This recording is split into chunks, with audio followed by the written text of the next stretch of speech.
بسم اللہ الرحمن الرحیم۔ جان ملٹن کی پیراڈائز لاسٹ کے اندر سیٹن کی سپیچز کو بڑی مرکزی اہمیت حاصل ہے۔ پیراڈائز لاسٹ بک 1 کے اندر سیٹن نے 5 سپیچز ڈیلیور کی، جن میں سے دوسری سپیچ کے بارے میں آج کے لیسن میں ہم بات کریں گے۔ دوسری سپیچ لائن نمبر 157 سے لے کے لائن نمبر 191 تک محیط ہے۔ پہلے ہم اس کو ماڈرن انگلش کے حساب سے دیکھتے ہیں، اس کے بعد ہم اس ڈیٹیل میں اس کے ساتھ اس کے اوپر ڈسکشن کریں گے۔ سیٹن کہتا ہے کہ fallen cherub to be weak is miserable doing or suffering but of this be sure to do aught good never be will be our task but ever to do ill our sole delight and being the contrary to his high will whom we resist. If then is providence out of our evil seek to bring forth good, our labor must be to pervert that end, and out of good still to find means of evil, which oft times may succeed as perhaps shall grieve him if I fail not, and disturb his inmost counsels from their destined aim.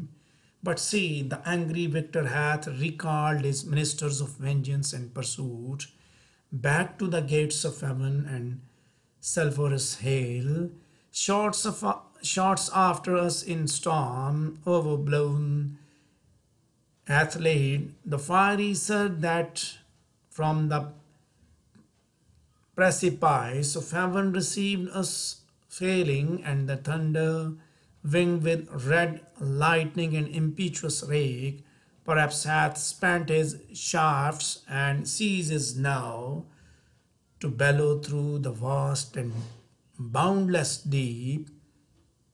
So یہاں انہی lines میں اگر دیکھا جائے تو Milton اپنے ساتھیوں کو یہ بات کہہ رہا ہے کہ کمزور نہیں ہونا۔ مجھے پتہ ہے کہ یہ بڑی پریشانی کی بات ہے کہ we are pretty miserable down here, لیکن میری بات سنو، ہم نے کبھی اچھا نہیں کرنا، اچھائی نہیں کرنی، ہمیشہ ہم نے برائی کرنی، خدا کو ناراض کرنے کی کوشش کرنی ہے، اور اسی میں ہمیں خوشی حاصل ہوگی اس طرح کر کے۔ سو ہم وہ سب کچھ کریں گے جو اس کو نہیں پسند، یعنی کہ اس کے ہم ہر وہ کام کریں گے جو اس کو ناپسند ہے۔ اور اگر ہیون جو ہے ہماری ایول ڈیڈز کو کسی اچھائی میں بدلنے کی کوشش کرے گی، خدا اگر ہماری برائی کو اچھائی بدلنے میں بدلے گا تو ہم پھر اس کو بھی کوشش کر کے ہم اپنی اس اچھائی کو بھی برائی میں بدلیں گے، to turn them evil again, یعنی واپس ہم اس کو برائی کی طرف لے کے جائیں گے۔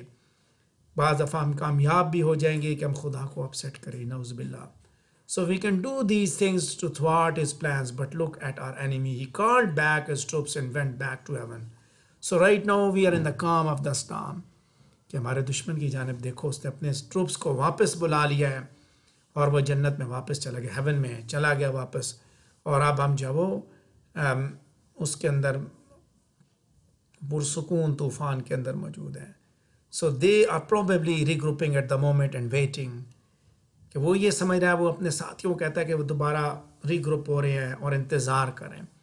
یہاں اس جو سکرین کے اوپر جو لائنز موجود ہیں، یہاں یہی نظر آ رہا ہے کہ اس نے یہ فیصلہ کر لیا، ہٹ درمی کی وجہ سے یہ فیصلہ کر لیا کہ اب اس نے خدا کے ساتھ مقابلہ کرنا ہے اور ہر وہ کام کرنا ہے جو خدا کو برا لگتا ہے، اور اگر کوئی بات خدا کو اچھی لگی ان کی تو اس کو بھی کوشش کر کے ہر صورت میں اس کو برے پرسپیکٹیو میں، برے پیرائے میں اس کو پیش کرنا، اس کو برا کرنا ہے۔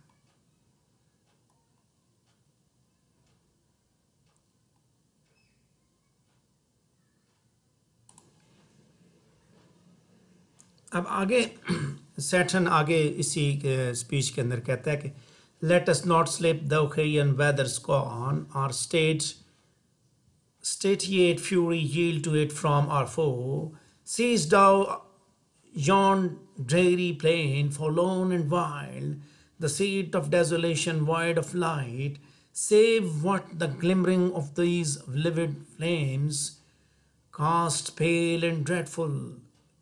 Thither let us tend from off the tossing of these fiery waves, their rest, if any rest can abode there, and reassembling our afflicted powers, consult how we may henceforth most offend our enemy, our own loss, how to repair, how overcome this dire calamity, if reinforcement we may gain from hope, if not what resolution from despair.